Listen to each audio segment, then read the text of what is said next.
Pembaruan sistem pelaporan ini atau pengelolaan kinerja ini merupakan jawaban dan respon kami atas arahan Bapak Presiden Republik Indonesia yang menegaskan agar birokrasi itu tidak harus birokratis.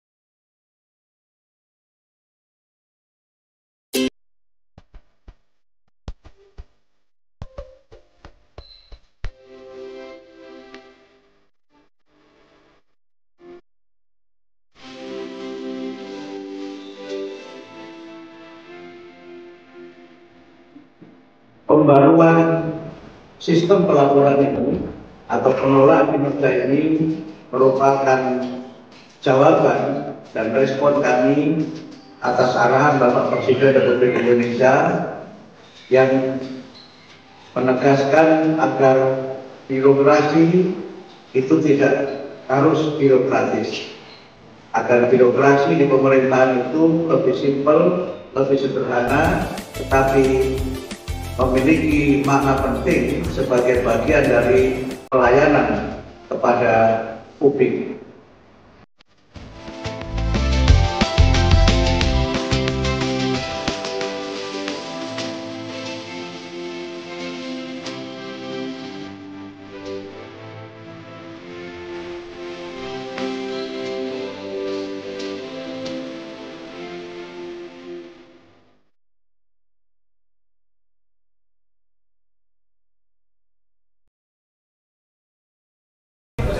Ya, baik, terima kasih. Jadi yang dimaksud Pak Menteri tadi, penghitungan bobot kinerja guru itu tetap 24 jam sebagaimana amanat undang-undang.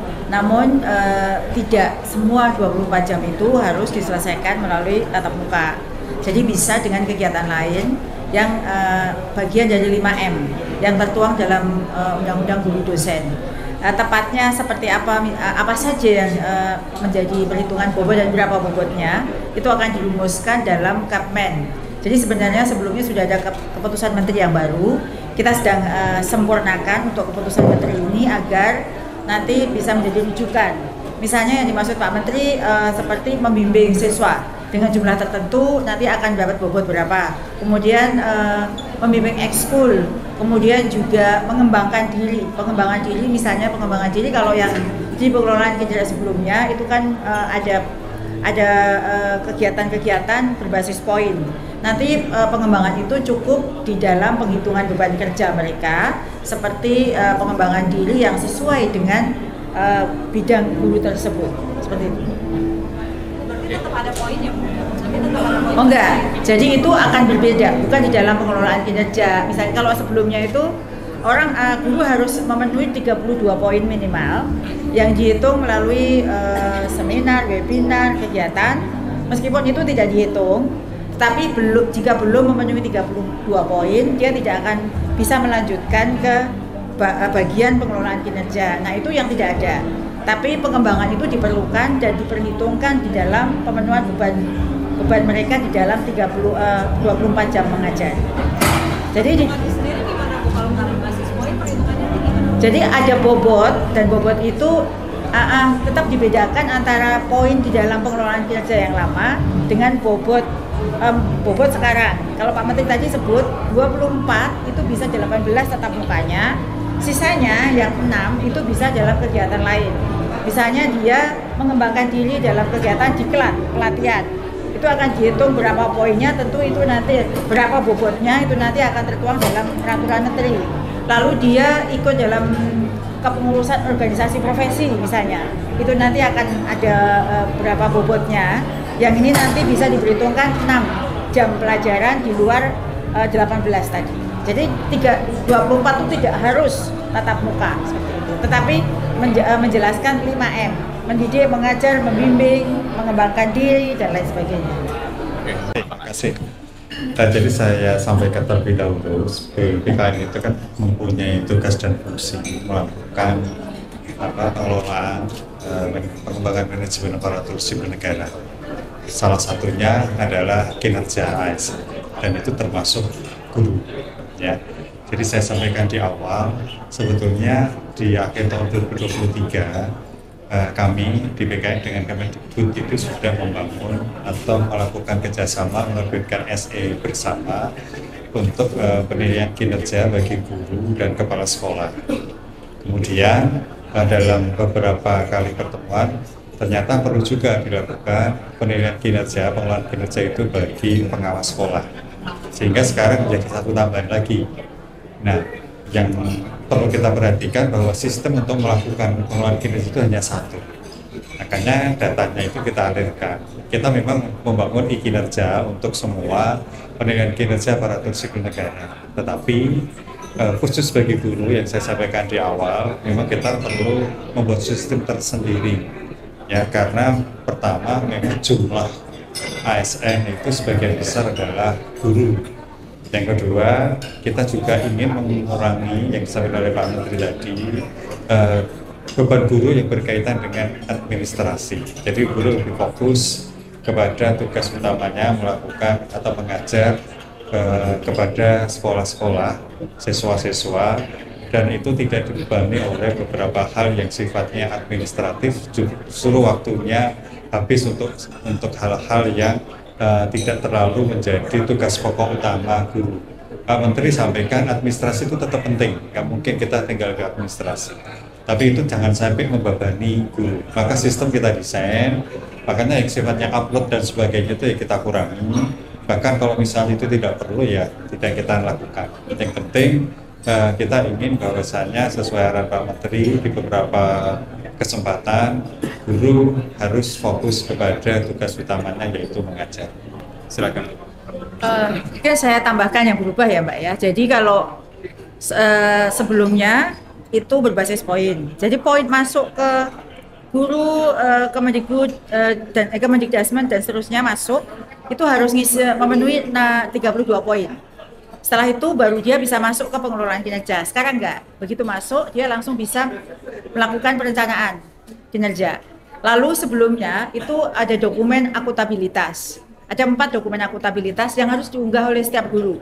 Misalnya rencana pembelajarannya, kurikulum KOSP-nya dia, modul-modul yang dia buat sebagai pendukung perencanaan pembelajaran. Sekarang tidak diunggah, bukan berarti tidak buat. Tetapi diverifikasi oleh kepala sekolah. Nanti kepala sekolah tidak mengunggah, tapi dia tick mark, misalnya Nunu guru sejarah SMP 1 gitu ya. Saya membuat perencanaan, kemudian membuat dokumennya diserahkan kepada kepala sekolah. Kepala sekolah melihat dokumennya ada, lalu dia masuk ke akun saya sebagai penilai, lalu diverifikasi. Jadi dia memverifikasi dokumen yang saya ada.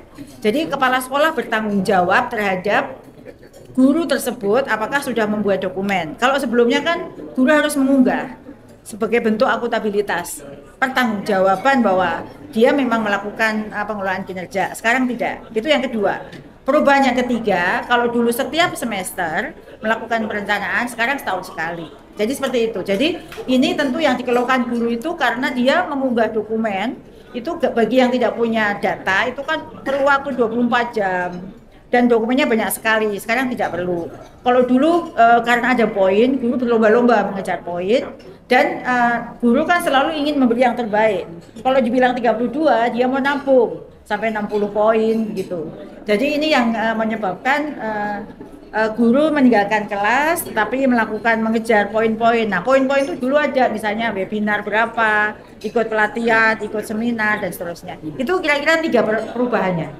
Rekan-rekan media yang saya hormati, tadi kita sudah menyaksikan rilis pembaruan pengelolaan kinerja guru, kepala sekolah, pengawas sekolah tahun 2025. Jadi ini akan dilakukan mulai perencanaan kinerja guru KS dan PS di tahun 2025. Dan bersamaan tadi juga sudah ditandatangani surat edaran bersama antara Mendikdasmen dengan Kepala BKN. Harapannya surat edaran yang sudah ditandatangani dipakai sebagai rujukan bagi semua stakeholder pendidikan dalam melakukan bersama-sama penilaian kinerja buat ASN di daerahnya masing-masing, baik guru, kepala sekolah, dan pengawas sekolah. Harapannya juga setelah ada rilis ini, guru melakukan pengelolaan kinerja dengan lebih nyaman, tidak terbebani dengan beban administrasi, lebih fokus pada pembelajaran berpusat pada siswa, sehingga pengelolaan kinerja yang mudah, bermakna untuk semua dapat kita wujudkan. Terima kasih. Rekan-rekan media, jadi dengan adanya SET ini tentu kita patut bersyukur ya, itu menjadi pedoman. Jadi kita ingin mempunyai standar dalam melakukan pengelolaan kinerja guru. Kita tidak ingin sekali lagi guru itu dibebani oleh hal-hal yang sifatnya administratif. Nah, moga-moga SE ini antara BKN dengan Kementerian Pendidikan Menengah Dasar dan Menengah ini terus kita kembangkan. Ya, karena apa? Karena kita ingin menindaklanjuti arahan Bapak Presiden bagaimana bisa menciptakan guru yang profesional, yang bisa menjadi pencerdas bangsa, dan tentunya guru bisa berkontribusi dalam pelaksanaan pembangunan khususnya di bidang pendidikan. Terima kasih. Baik, terima kasih Pak Guru. Terima kasih. Terima kasih semuanya. Wassalamualaikum warahmatullahi wabarakatuh.